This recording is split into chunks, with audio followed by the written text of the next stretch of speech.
Morning. Morning. You coming in? I know I said I was ready. Just give me one more day. No.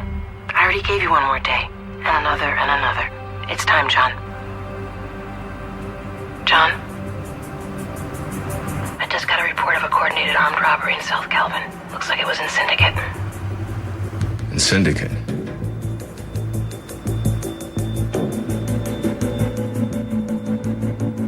Okay. I'll come in. Hello, and welcome to Incindicast, your weekly Almost Human podcast. This is Crow here, and I'm sorry about the delay, but we've worked out all the bugs in our tech. Hail, Rudy. We're back on track for cast, starting with this one. And it seems fitting that we're starting this week, since this week marks the start of the Almost Human TumblrCon. There's so much more than just that TumblrCon going around in the fandom, and with your updates on that, here's MJ. Hey, MJ here. Carl's gone to a couple of cons the last few weekends. He went to MegaCon in Orlando the weekend of March 21st, and then he jumped to Emerald City Comic Con the following weekend.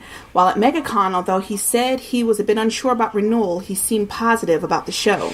That seemed to change a bit the following week at ECC, when he stayed at Warner Brothers, which actually distributes the show, and Fox were in discussions about the show and seemed pretty optimistic about its chances. Entertainment Weekly recently posted an article about the survival of the show, and Almost Human got a mention in which the writer stated, "We're hearing sci-fi drama Almost Human will be rebooted. Seems the term rebooted put fandom in a bit of a confused frenzy, but rest assured the writer, who clarified on Twitter, just wanted to use some sci-fi puns and threw rebooted in as a clever or not, depending on who you ask, means of saying renewal. So don't worry, Almost Human won't be seeing any drastic changes upon its seeming return to TV this fall." I remember that frenzy. It was a little crazy, but speaking of renewal news, we're going to be doing a panel for the Almost Human TumblrCon, organized by Slasher Civi, sorry if we mispronounced that one, about renewal efforts and how to get the cast more involved in the renewal of the show. I know sci-fi is a very different genre when it comes to the fandom, and we like our cast to talk back to us. And you know, Carl can't carry the world on his shoulders, no matter how broad they may be. And it'd be nice to see Michael Ealy at a few cons. Or, you know, tweeting more. Yeah, or about the show. Interacting with this particular fandom. But we'll see. It's going to be posted up today. Actually, it might be posted already. It depends on time schedules. However, you can check it out on our Tumblr only. Since it is a TumblrCon, we're not going to be cross-posting that post anywhere else. And you can also, if you're on Tumblr, why not check the AHFanCon tag for other events. We're going to have that tag in the post and on this post so that you can just click it and not worry about spelling. Okay. So, that said, let's jump into the real meat and potatoes, right? Uh-huh. How we... Wait, would you prefer me to say ramen and olive oil of this? Maybe the screws, the bolts, and the nuts of the series. The nuts and bolts. The nuts and bolts of the series. I'm so used to saying meat and potatoes. I don't even eat meat and potatoes. Every now and then, but So we watched episode 1. MJ, we've watched it both together. I think our combined total is probably 30 by now. I'm pretty sure, yeah. With a rewatch last night. We've probably watched it more than the editors who put the show together by now. Yeah. So after having seen the whole series versus that way back when in November 2013, that fateful day. Was it November? It was fateful. November 17th, I think? See? Fateful. Yeah. Fateful day. How we felt the first time and how we feel now that we've, seen the series backwards and now we're going to see it forwards and upside down, probably. And still by still. Still by still. Screenshot by screenshot. Yeah. I feel just as good about it now as I did then. I thought it was a strong pilot. I thought it was interesting. I thought it set up a lot of world building that hopefully we'll see in later seasons. But as a whole, for the entire series and in the entire episode, I thought it was a strong episode. I thought it was really good. It was for a pilot, and it it's set up so much. Just sort of threw it at you. There was a lot going on. Yeah, It's it not started really- out with a lot of bangs and a lot of explosions and some fire. Well, that's what I like. That's what kept me going. Because Yeah. before this, the reason I started watching it was because it came on before Sleepy Hollow. Mm-hmm. That's my time schedule's kind of strict, and I like to have noise on while I'm cooking my dinner. Mm-hmm. And before, it had been Bones, and I was just like, Lord, get me through this. Well, I don't watch much TV, so when I heard about it, actually, because I try to keep up with a lot of cons. So when it was announced and they did the San Diego Comic-Con mini panel, I knew then and there that I was probably going to watch it. So I kept up with it during the summer, and so when I got the air date, I watched it. Yeah, mine was more of a stumble into it because, as I said, I was like, oh, look, Fox is really going with the brown sidekicks this time. And I was like, well, I'll give it a try. And it looks like even with their shows this summer and coming in later on into the new fall season, they seem to be sticking to that brown sidekick. It seems to have worked. It worked in Captain America. Oh, Captain America. I mean, it's worked for him for what, 50 years now? Yeah, Just talking. so it seems. But yeah, I usually don't watch the show that comes on before my favorite show. I watch maybe 2 hours max of television a week. The rest of the time I spend on Netflix. So I was expecting it to be something that I could have buzzing on in the background while I make my noodles. But instead of being like the Bones, that was just white noise to me. All those bangs and explosions, I had to watch it. Like, it's my thing. It had robots, it had gunfire, and it had explosions. And anyone who knows me, those are my things. Okay. That's all I need. So, after having seen the whole series, did it change on those last, like, what if we watched, since we've seen the whole series 5 times at least since, then how has it changed everything now that you know more about John, Dorian, everyone in Syndicate, MX's? Now, are we seeing as a whole, or with the added knowledge that the show was aired out of order, or?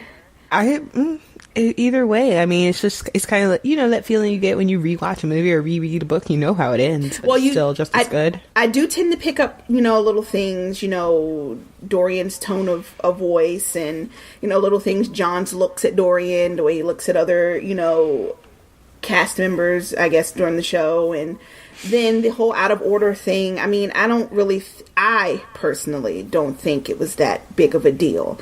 I think in the grand scheme of things, considering there was no set storyline, just a setup for storylines later on in the series, I don't think it being out of order is that big of a deal. Well, we'll see, because it's a pretty big jump to the next cast. It'll be aired episode 8, actual episode 2. We'll see if it's too intense or not intense enough for a second episode. I mean, pilot's a pilot. It came out first. Yeah.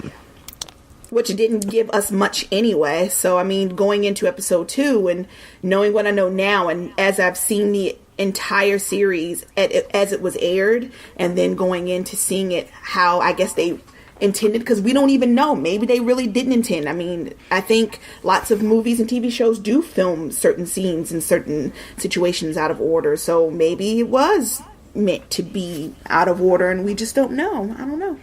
Yeah, I mean, and correct me if I'm wrong, it was not a 2-hour premiere, was it? No.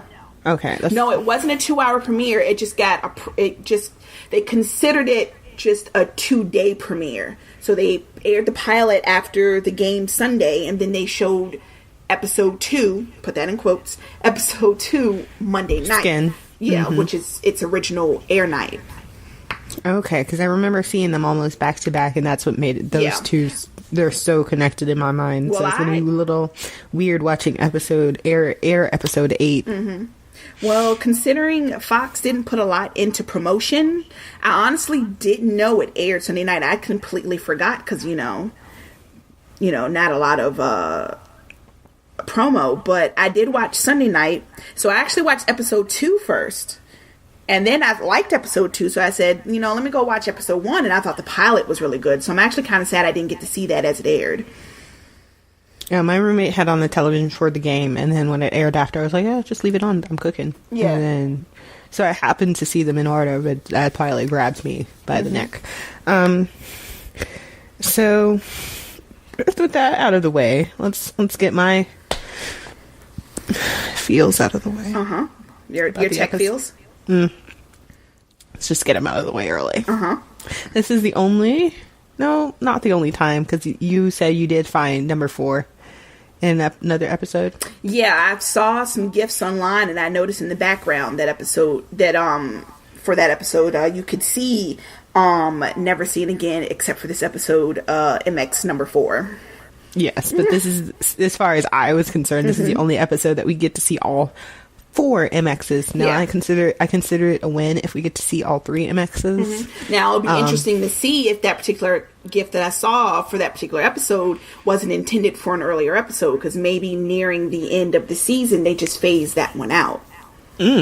That would be interesting. I don't really know the name of that MX. I know the names of and the Twitters of all the other MXs, and they show up like some show up occasionally, some show up every once in a while, and then there's the one that you're gonna see every episode. Yeah. That's why he's number 1. They're numbered in order of appearance, so just to get to know them, there's 3 that I know, and then the mystery 4th one I don't really know, but the one you see the most is Anthony Kaneki, played by Anthony Kaneki. MX number 1 seems to be standard issue, and it's the one that I thought was Kinex's MX for all the longest time, until I started rewatching and realized that the MX assigned to Kinex is actually MX number 2. Or was it 686, 684? I don't remember the number. But MX number 2, played by Darren Scott, who is some kind of Twitter fiend. The man tweets a lot. We wish Michael Ealy would tweet that much. Well, if Michael Ealy tweeted that much, maybe the Twitter would break. True.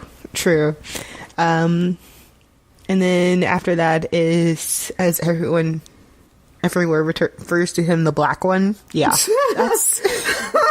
Do they really? They do. They're like because they can't even tell half the time. They can't tell, like, please guys, just for me personally, there are like the white ones. No, there's the white one, the ethnically ambiguous, as stated by his Twitter, but he's Asian one, and or at least half. At least half Asian one, and then the black one, and they have names. They are MX number 1, MX number 2, and MX number 3. Okay. And they all have the same voice. Okay. There's another guy, completely different person, who does the voiceovers for all 3 MXs. Yeah, I did notice that they all have the same exact voice. So, do we know who does the voiceover? Is it? Yes, I followed him on Twitter, and I would have to dig him up. Okay. But I will put the link on here to his Twitter. He's a nice guy. He doesn't tweet too much, but he does the voiceover. So if it ever disconcerts you that there's a 6 foot tall, burly MX with a very soft spoken, gentle voice, yes, that's a completely different person. That does he does the voices for all 3 MXs, or possibly all 4. We never hear 4 talk. But there's also, MX number 3, the black one, Garfield Wilson, also a very nice guy. And he tweets quite a bit too, or rather he retweets and favorites, so don't be afraid of them. They're only scary on the show, or so we think. Not really. The MX number 2 is the nice one that Valerie has. He's the feelings, but if an MX could have feelings, it's the closest they get to feelings. Well, yes. We assume they don't have feelings. Yes, I'm sorry for assuming that they don't have feelings. We don't. Yeah, you're right, because Paul's MX does get a little saucy. Yeah, he kind of does. It's he absorbs the anger. But so being a dick is contagious. Apparently, it can even cross from biological to non-biological. And then the only other major piece of tech we see is this we see other major kinds of techs, but we do meet because I've been reading too many fan fictions. We do see the synthetic leg for the first time. And that's a pretty big deal, I think. Because he has the calibration incomplete and psychological rejection of it, and all of this, that, and the other that's somehow solved with olive oil. It's just a lot to take in. I like what they did I enjoy how all things can be solved with lube.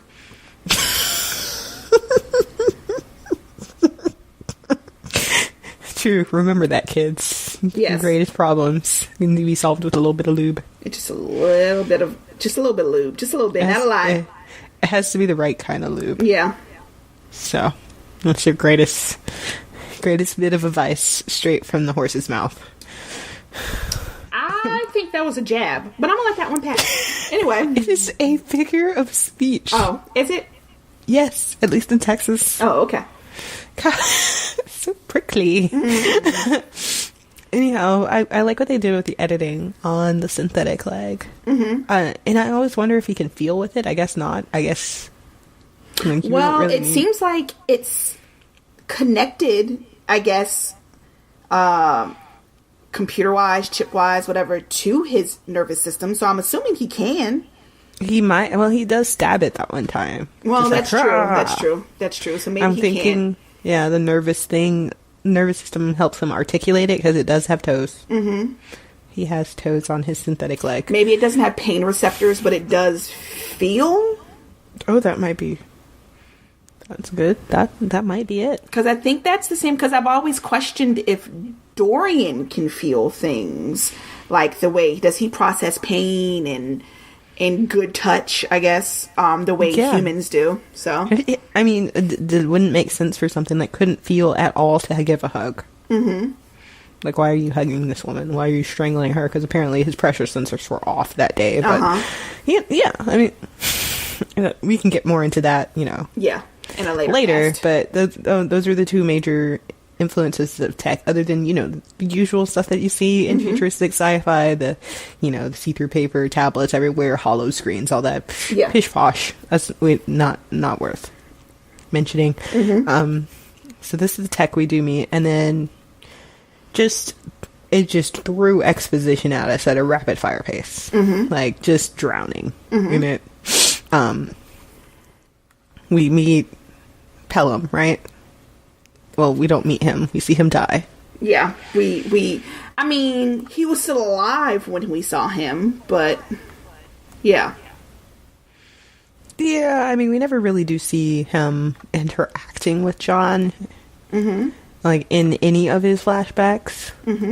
And maybe that's buried deeply or something, because aside from the time we see him in another, see his family kind of maybe in another episode, we don't really.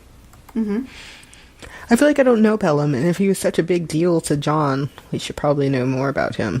Unless maybe we learn, like I said, it's a pilot episode, a pilot season. I like to consider the whole season a pilot, because it sets up so many things that we can dive right into going into a renewal in a season 2. Maybe we find out more about him later on. I mean, he is mentioned in the finale, so I can't see why we probably don't get more into him. Yeah. I mean, we do, like, I feel like the finale picks up on a lot of stuff that started in the pilot. Just like we went procedural, like we had the pilot and then we went procedural for a long time. And then towards the end, they're like, all right, guys, hey, pop quiz. Do you remember all this junk that went down? Yeah. But we do see Pelham. We do see how we lose him in the attack. We see the flash pulse bomb. It was definitely not the bomb that blew off his leg. That was a previous bomb. It was a gunshot, I think. It was a gunshot with exploding rounds? Yeah, I think that's the type. I'm assuming those are the type of bullets. Either way, I think it was some type of gunshot that took John's leg off, and then we got the pulse bomb, which clearly, I'm thinking it was used, because I find it interesting that it was Anna that threw the pulse bomb, because it's the first thing that John really remembers about that particular part. But the pulse bomb is what knocked him out and kept him out for 17 months. And was the pulse bomb really used as maybe like some type of memory wipe or memory alteration tool? I don't know, because I find it weird that he remembers literally nothing. It would have to, because from what I can tell of the bomb, if something could cover in that much light, because it whited out. And I don't know if that was his consciousness whiting out or the area whiting out. We don't see the area after the raid, so we don't see if that's a destructive bomb in the slightest. Well, if you consider, if I'm not mistaken, when Maldonado and John talk about the armored truck robbery. She mentions some type of bomb that we haven't seen since the raid. And I'm wondering if that's the same exact bomb that was used then, because you do see, when you see the recording and they're watching it, there was this flash of light, and then the bomb, the truck goes down. That was an EMP bomb. Well, I don't know. We don't really know what type of bomb was used or what type of anything was used for the in Syndicate. So, for the raid, so... I can tell that it wasn't like a destruction bomb. It was definitely a tactical type of bomb, because it didn't cause any further damage. He could have bled out from his leg alone, and if that bomb had like caused any kind of shrapnel, he'd be dead, just straight up dead. So it has. I'm thinking along your track. It had to do something to his brain. Mm-hmm. But another thing about the raid. There are MXs on the raid, but however, it was still during the raid was 2 years back, so the DRNs had been decommissioned. But the human soon before the raid, we don't know. We definitely know they weren't there for the raid, so they had been decommissioned for a while. They were decommissioned 4 years back, and the raid happened 2 years. So it was after the DRN decommission, but before the mandatory human robot, and so there were still human partnerships, which was weird to me, because if they had DRN partnerships. Now, rewatching the episode last night, taking screen caps, I noticed when you see the beginning starts with the raid. We know John is at the Recollectionist, and he's getting these memories in. Now, he leaves to get into his car, which happens to be, I believe, his police-issued vehicle. The MX comes to the car and asks him where his MX is. But then the next scene leads into John in his apartment talking to Maldonado, saying, "Are you coming in?" So was the beginning a time skip back or a time skip forward? I don't know. It didn't dawn on me until after that happened, and then you lead into knowing that the MXs are standard issue now, and every cop has to have one. Why would the MX ask him where his MX is if we don't have any type of setup saying, you know, where is the MX? Well, I guess it would probably... Let's see, he was getting reinstated, and I would think the MX probably made it something that one had been assigned to him, but he hadn't gone into the precinct yet, which threw me off. Well, I would assume if you were going to get a standard issue MX assigned to you, you would have to go into the precinct. So, well, I mean, she's like, this is the one when he finally does go in the next day. She's like, this is the one that's assigned to you. So maybe the paperwork had been pushed through, and the dude's like, "Where's your MX?" But he was driving his cop car, so but he wasn't on patrol. So I mean, it didn't make out too much sense actually.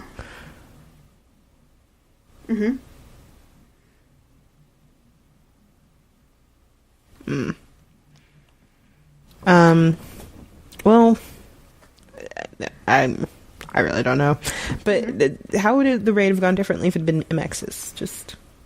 Well, it was just MXs, and it went horribly. I mean, sorry, DRNs.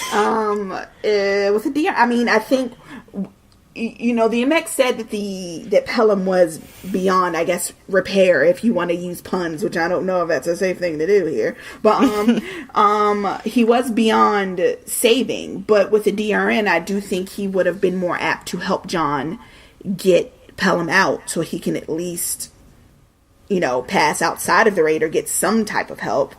As far as the rest of the raid, I mean, I don't know.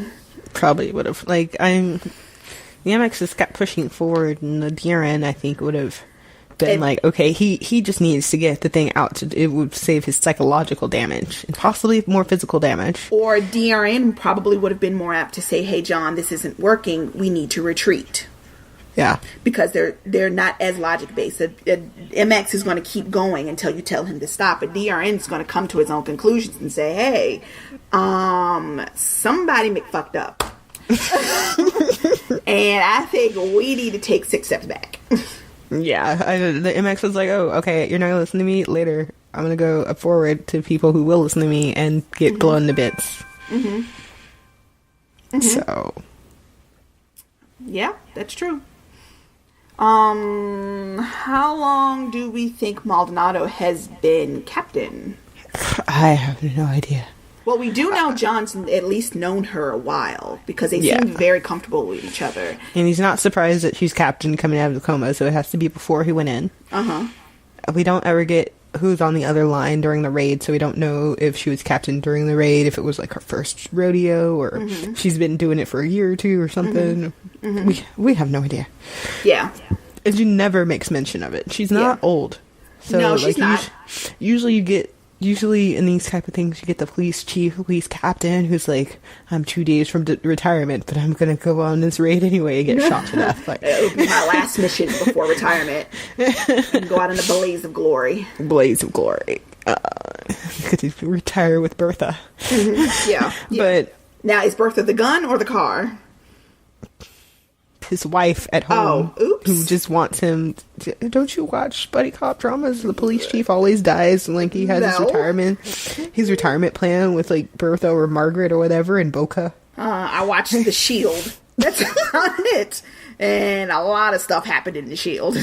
Right. Okay. Well, yeah. No. Like she's relatively young. She's old enough to be a police captain, but not old enough to be one like that's wild. Like, yeah, I've been on this rodeo and that rodeo and this rodeo and that rodeo. Like, she's not like we've seen this before back in 2017. No, she's new, but she's old. And that makes her hard to place. Okay. But then again, everyone's hard to place. Like, Valerie, how new is she? She's new. Well, she's definitely like current new because John has no clue about anything about her. So I'm assuming she started sometime in the time he was in a coma. Yeah, he comes back like kind of like the old celebrity, like like that high school senior who got in a car accident or saved his girlfriend. Like, he comes back. What are these scenarios? Like, did you just watch Varsity Blues or something? I have a lot of scenarios that work in my head, but that's what it felt like to me. He's like the senior who comes back after missing a year of school. Oh, okay. And the sophomores and freshmen, and like they're now sophomores. So that year, all they heard was like stories of how cool this dude was. He comes sauntering back in, and everyone's like, "Oh, so that's the cool dude." You know, high school was a long time ago for me. I don't think I remember these stories. Okay, but we'll go with it. And he has his Letterman jacket. He does his leather Letterman jacket. He's rolling in like he owns the place. Okay. And everyone's like, "Oh, yeah, that's John Kinnix. Did you hear? It's John Kinnix." And then Vogel's like, "Who's this guy?" It's the white cheetah. The white cheetah. It's the white cheetah. Shh. It's the white cheetah. Yeah. Yeah. And then Vogel's like, "Who's this guy?" And Valerie's like, "Oh, you don't know?" She like goes to the whole spiel like, "Dang, fangirl. All right, slow down." Yeah. Yeah. But he was in his coma for 2-ish years, Yes. 1.5-ish, 17 months, I think it was specifically 17 said. months. Yeah. So that's 2 years. almost enough time to have 2 babies. Yeah, if you just didn't follow the doctor's orders. Although, as a person who works in the hospital, I see this a lot. So, As I was saying, yeah. So never mind. it's like it happens. In the 2 years that he's been gone, MXs have become mandatory, and not only mandatory, standard issue, and not only standard issue. There's no other option. I want to know who pushed that through. No other option, as in the MXs. Period. No other types of bots. No other types of bots. No other types of partners. So, for all we know, the K9 unit could have been wiped out. Like, Well, yeah, but I don't know. Something drastic happened. I don't know if it was money issues or if it was something legit, like crime got way out of hand. Like John Kinnix was the one keeping bitches in check. And like, once the coma came, it was just like, oh, we got free reign of the streets. But Kinnix is down. Kinnix is down. It's like losing Judge Dredd or something. Yeah, Kinnix is down. See, all of it just leads up to the fact that this show is just a prequel to Dredd. All of it. It's really sad, but I believe you. Like, he just gets his permanent, like, scowl, his, like, 4-inch scowl after Yeah. after Dorian's decommissioned by Again. an EMP gun. Yeah. Like, Dorian gets blown to smithereens, and all he has left is his soul. He's like, Yeah, he's like, F it. I'm doing this live. Justice. Yeah. In the name of Dorian, I always, Frown. frown and serve out this justice. Justice. But something definitely happened. I hope they go into this later on in the season, or series rather. But something definitely happened in those 17 months to a year to 2 years that John was in a coma for the MXs to be legit mandatory. Although I wonder, you see the signs about this Omega Corporation. I wonder if they're the one to make the MXs. Possibly. I mean, Maybe. it couldn't have been monetary issues. I mean, Yeah. if anything, that precinct has cash. Because Or you do see, they? well, do you see where John lives? Well, I mean, maybe dad it's just was a being police funded officer? out. Well, maybe, but I mean, Because, we don't really see any other police precincts, so this could be the big one in the city, and all that money is being funneled in because they're using those MXs. yeah, they're using MXs and they're expensive apparently. And I mean, do you see where John lives? And his dad was a policeman too. Well, maybe he comes from money. You don't know. We don't know anything about his mom, save for she kept money in her sock. Well, maybe, but Maybe still, she kept, like, wads of $100 bills. Maybe she had, like, 6 Bitcoins around her ankle. I don't know. it would be easier to. I mean, Rudy works in a cathedral, but it'd be easier to tell if we'd seen someone else's home. Like, does Valerie live in a Well, Valerie comes 2,500 square? Oh, she comes for money too. Yeah, she comes from money, too, What and that's about mentioned. So. Paul takes his mom to Mexico, but that's not saying anything. It could still be Nah, Mexico. Paul's a douche. Of course he doesn't have money. Like, just where if we could see where Maldonado lived, or even Vogel, or just one of the Well, other. we'll never see where Vogel lives now. It's like we're going into Vogel's house, but no. Who was it that we lost? That we saw his in a future episode.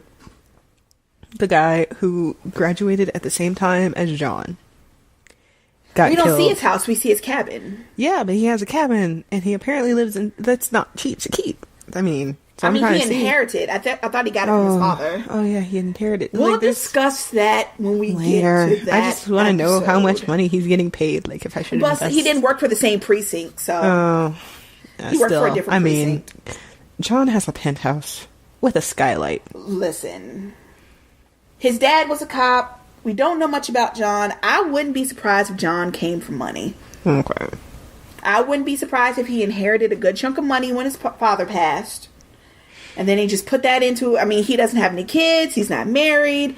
We don't know. He might not have any substantial debt. He might have had a good chunk of savings. He's like, you know what? I'm just going to buy this. I want this. He might have to impress the ladies. He might Or have bought to- it super cheap and fixed it up. We don't know. Okay, they're all right. Maybe So- he likes to invest in real estate. I think maybe he got it to impress Anna. Maybe. But that didn't work. Or did it? Dun dun dun. He did survive the raid. Everyone else got busted up. They had the power to come and shoot him in the face, but they didn't. I'm just Okay. thinking, like, if I was running a rebel faction, I would make sure that all enemy parties would be shot in the face. Are you saying John should have been shot in the face? If they really wanted him dead, they would have done it. Well, I don't think Anna wanted him dead. Which Exactly. leads into the bomb. So Which I think that. I think the penthouse impressed her. Or maybe it was the penthouse that impressed her. That was a pun. That was a I know play. it was. That's why I googled. That was a play on dick. If you didn't catch it, that was a play on dick. But Flag. This one is NSFW. Not safe. I just thought, you know. Anyway, so do you have any Dorian things you need to get out of the way? You have any feelings about Dorian? You're the one with the feelings about Dorian. I'm the one with the feelings about synthetic body parts. Look, I'll get into Dorian feelings later. I know I don't trust him. You don't trust anyone. He has secrets. I think he knows more than he's letting on. You don't trust anyone. I don't. But look. You don't even trust John. When you don't trust people, you stay alive. Okay. Okay, Nick Fury. I still have both my eyes. So you're one up on him. Okay. I am 2 eyes up on him. Okay. Get it right. I'm 2 eyes up on Nick Fury because I don't trust people and I don't trust things. Okay. I don't trust the Recollectionist. I don't trust Dorian. You don't trust John. I don't trust okay, Maldonado. okay, if we go on a hierarchy or like a number system of things I don't trust, it'd be number 1 in Syndicate, of course. No, I feel like the fact that you don't trust anyone because not trusting them means they're in the Syndicate. I think that you actually trust in Syndicate more than you trust anyone else. We know in Syndicate intentions, so maybe we'll move that over to the neutral zone. We'll move in Syndicate to neutral. I'm going to bump up Maldonado to number 1. Okay. Maldonado's number 1. Richard Paul's number 2, because I saw how John looked at him. No, Paul is like, we know what he is. He's a hater. That's it. But you know what? Haters never prosper, and there's a reason, and that's why you can't trust haters. Anyway, Maldonado, I'm going to go with Paul. Okay, we'll put a tie between Paul and Valerie. Something about Valerie I don't trust. I think it's going to come out. I don't think it's just the Chrome thing. I don't know if she's working for a Syndicate. But there's something there. I think she's keeping an eye on John. She is an intelligence agent. Maybe she's gathering up some files for that douchebag dude we saw with the Google glasses. Who has Google glasses in 2048? I don't trust that man. He's my number 1. Like, who are you? What are you doing I-80. here? Get out of here. I-80. But yes, the Recollectionist probably is number 3. I don't trust him. There's something off about him. I don't know if he's not even that big. But he gets to be number 3? Now it's a pilot. It's a pilot. But you mean in relation to the pilot. Okay, I got you. Go on. Okay, season 2 though. If we get back to the... Look, I'm telling you, Anna's going to show up, be like, hey, Recollectionist bro, you been feeding those memories to John? And he's like, yes, sis, I've been feeding those memories. Anyway, don't trust him. Don't trust the Recollectionist. Okay. You don't trust Dorian. What's his number? He's hiding things. He's hiding things. Look, he's hiding things from Rudy. He's hiding things from John. Things are being hidden from him. Are they? It's like if you have like a bomb inside where your spleen should be and you don't know it. Lies. You don't know you have a bomb where your spleen should be. Dorian knows. Look, Dorian knows. And Dorian always seems like he's probably like on the middle line of the defensive and sometimes on the offense. Like, Dorian's hiding things. Probably angry because he doesn't know. It might be in his hardware, but he's probably hiding things he doesn't even know he's hiding. Like, he didn't even know that Rudy would wake him up or that was on his... Mm-hmm, okay. You keep believing those baby blues. But when something goes down and Dorian's on the other end, I'm going to be like, I told you. Okay, You Nick. don't listen. And ha. That's what I'm going to say. I feel like Nick Fury has that conversation every day. He's like, talking to Steve, like, I told you. I told you. Steve learned that hard and well this movie. He learned that hard and well. It's like, damn it, Nick. And Tony's like, I told you, his secrets have secrets. Yeah. He's somewhere off in the distance, like, I told you, Steve. But okay. So let's get into this wall everybody seems to never know about, but is always there in the background. Yeah, there's a wall. There's a wall, and it's separating a good chunk of town. Giant. Ginormous, if you will. Ginormous wall. The first time we hear mention of it is when the MX questions John in his vehicle after visiting the Recollectionist. He says that his partner, his human, is interrogating individuals who came over the wall, which apparently means that they climbed it, which is hard because it's kind of the size of a skyscraper. Yeah. At least 30 feet thick. And the only time we've ever seen anyone scale this wall is Nigel Vaughn later on in the series, and he has like some like hardcore hardware trying to get up over this wall. Yeah, rappelling equipment. Yeah. With a rocket. So how are people getting over this wall? Do we ever encounter people that have kind of jumped over the wall and integrated into this other side society. We just don't know. I mean, we do know that the over the wall is not like just for poor people, because there is a homeless population on the inside of the wall. Now, are we positive that was inside the wall? Yeah, because We John and Dorian didn't have to get clearance to find it. They didn't have to get they would have to get clearance to go over the wall to investigate this if it showed up on their radar at all. I never got the impression it was in the wall. I just got maybe it was somewhere near the wall, but I never got the impression it was in the wall. They were within the confines of the wall. Now, I remember this correctly because I was like, "Oh, are we finally on the other side of the wall?" No, they were near the wall, which is where it gets shady. That's why it all looked pretty shady. But they were near the wall. And there's shady places on the happy side of the wall too. There's shady places like with the bins and all that. Well, I mean, like I said, you can't trust anyone. Yeah, so on the inside of the wall, now they did go into the wall, into the actual wall, to get their pills and their supplements, and then they came back out. And they were still on the good side of the wall. They never went through it, so I don't know. And I don't know what the wall's separating them from. It's never mentioned. It's just there's a wall, and there's bad stuff on the other side of it, and everyone. We assume there's bad stuff, but maybe there's really not bad stuff. Maybe not. I mean, it looks janky. Maybe it's just oppressed people like Free Me. Yeah, from these confines. District 9, but. Yeah, that's lost on me. I didn't see that. It's the same thing without a wall and more apartheid type thing. But as I was saying, yeah, they would have to get clearance to go over the wall, but they never do. So they investigate everything on their side of the wall, and it all comes together. So it's a huge, massive mystery, but it didn't really come into play until those episodes towards the end where they had the Nigel going over it, and then everyone suddenly was like, "Whoa, there's a wall!" Yes, that wall's been there. Yeah, hasn't gone anywhere. And then the only other thing that sticks with me is, does John have any other synthetic body parts? I don't know.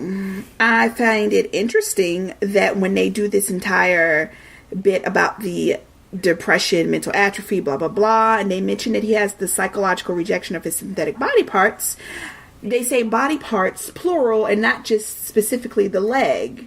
So, I mean, why not be specific? Is there something more there? Is he really a full functioning robot, but he doesn't know? Or have other things been replaced and he just doesn't know it yet? Maybe they're implants he doesn't know about. Although I feel like Dorian would notice. The thing is, like, we can't, like, we see him pretty much in his skivvies.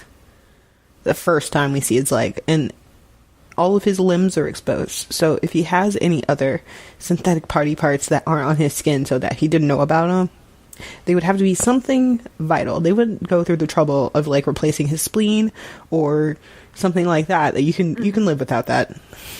Like, they would have to, like, chunk of his stomach lining or something that would be replaced. Well, maybe he's the new bison, like the new, like, $1 million man or something. But if he rejected them, even psychologically, that would cause a massive sort of failure. I don't know. So I guess we'll find out. Yeah, I guess maybe that's like part of the secrets in Dorian. John's a cyborg. But that's really it. It opens a lot of questions that may not all get answered in this season. So we're fingers. But it definitely set up a lot of things for later seasons. Oh yeah, it just put the foundation in and set it on fire apparently, because it's a lot. Yeah. There's a lot to take in. Actually, really too much to take in an episode podcast, because it's so much. Yeah. It's so much. And so our next cast, our mini cast, is just going to really bullet point the first time that we see a lot of stuff. Because there's a first time for everything, and it really, most if not all of the firsts come out in this episode. They set them all up. Anything else that's the first time you see is pretty much procedural. There's a few firsts that are in later episodes, but this one sets out all the questions. And so that air date for that mini cast will be the 17th of April. Same time, same place. And then our next full cast is going to be on episode Production Order 2, Aired Order, episode 8, also titled You Are Here. That's the one with the bullet, right? Yeah. The one with the bullet In the Korean. in the Korean. Are we going to find out like if he was actually singing a song? I think we're supposed to find out. I think I'm supposed to work with a friend to find out if that was a real song or not. Or if they just made it up for the show. Okay. And that's going to be on April 24th. Also, don't forget to check out our Almost Human FanCon post, on our panel, as it were. And we're going to post it same place. And check out the tags. Keep up with us on Twitter and Tumblr. And, of course, YouTube. At InSyndicast. At InSyndicast. Again, we have cornered the market. INSYNDICAST, right? Yes. Yay, I spelled it right for once. Okay. It sounds like everything. So this is InSyndicast. Logging out.